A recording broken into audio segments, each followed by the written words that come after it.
Again, they're doing this at the same time.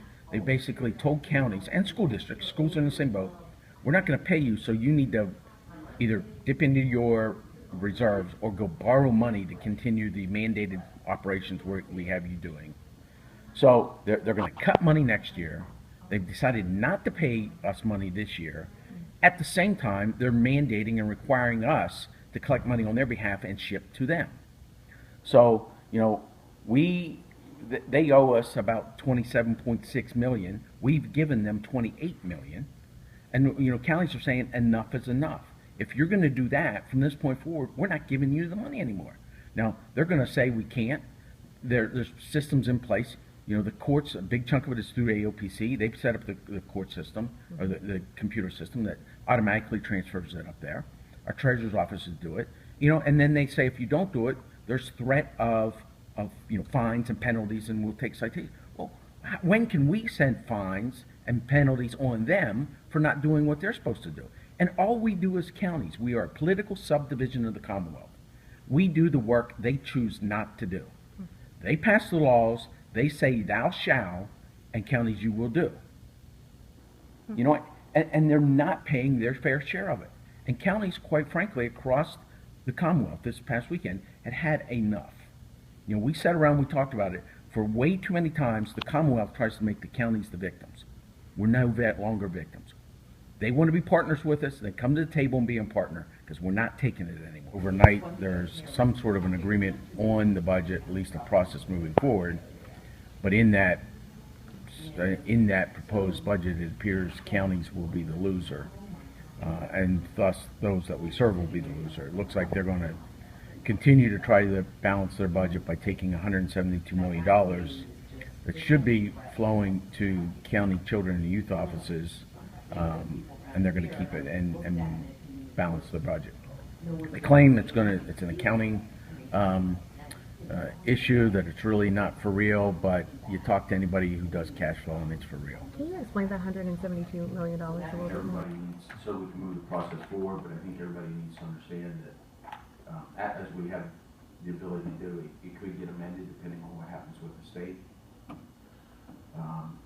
The irony is, and I think part of what litigation that I'm hoping we take as a state association is not only if we can hold these funds, but we need to further define what essential services are.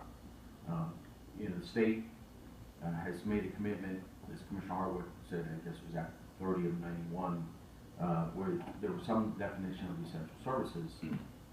After the last budget debacle, the courts then ruled that the administration, the governor's office, could determine what was essential services. And I don't want to begrudge anybody, but one of the essential services they determined was that state employees can be paid. And again, I think I appreciate the fact that state employees are getting paid. However, what that means then, in that decision, they decided that the work that caseworkers do and work that counties do, apparently it's not essential services. Because as was highlighted here, we continue to collect dollars sent to the state. They continue to take federal dollars on behalf of counties and not pass any of those back to counties to do work. However, they continue to do some of the things that they feel are essential. We keep talking about the revenue side, and I think that's a real serious issue we have to take a look at. But as the 67 counties go, when there isn't enough revenue, another option is trying to take a look at what you can trim back. And some will say, well, there's not much there to do. But I'm just, this morning I was having some conversations, and there are areas they could look at.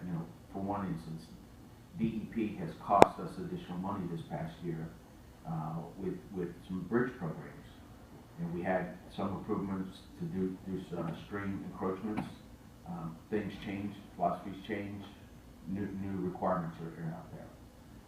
So I think this again highlights the fact that the state system is close to being broke if it isn't already broke.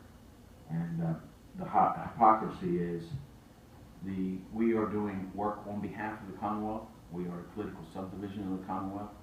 We do their heavy lifting, but they choose not to pay their bills. And I think I could say this, there's about 300 commissioners from across the state. Most every county was represented, and there wasn't one no vote on us taking action to move forward. The frustration level in the counties across the Commonwealth is probably at an all-time high. And unfortunately, you know, they have not seen, you know, I've heard someone in my discussions up there said, well, anytime there's tough decisions, there's pain.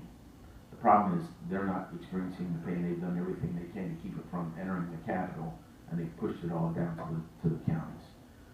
And I think counties and counties are starting to say we've had enough. I do think we need to move forward with the budget. However, I have not a lot of confidence on the state side of this budget.